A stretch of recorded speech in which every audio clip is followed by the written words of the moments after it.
Matthew James Tax and Wealth Management. Welcome back. It is time for Money Monday. Joining us in studio right now, we have John Blanchard with Matthew James Tax and Wealth Management.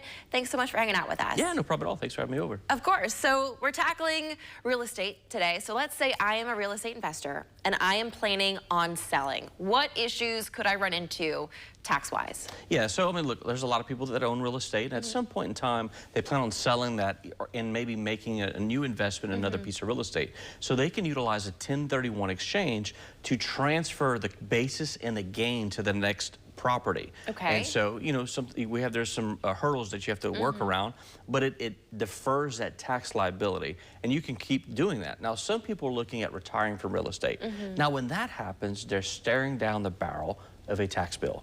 So we have to look at what type of taxation should they be facing. We know there's long-term capital gains, but there's also bonus depreciation recapture. So sometimes when people buy real estate, they utilize a cost segregation study. And when that happens, instead of depreciating out that piece of real estate from a residential number or a commercial number, there's different year periods, they can depreciate it in a short-term period. Okay. And you can only depreciate a structure. You can't depreciate land. So what happens is whenever you depreciate it to offset your income, Uncle Sam says, well, we're going to recapture. We're going to tax you on what you depreciated it whenever you're selling that piece of property. So we need to look at those things and figure out, okay, is it just long-term capital gains, or is it long-term capital gains and bonus depreciation recapture?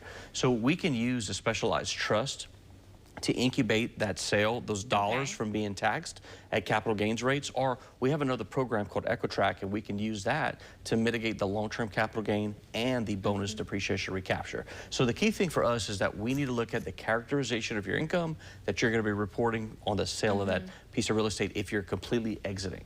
Now, if you're going to continue reinvesting in real estate, you can use a 1031 exchange, or we have a 1031 alternative.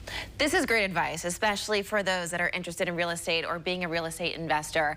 If those are watching and they have questions, they want to come ask you in person, how can they find you guys? Yeah, call our office. Our number is 337-366-8366, or look us up online at MatthewJames.com.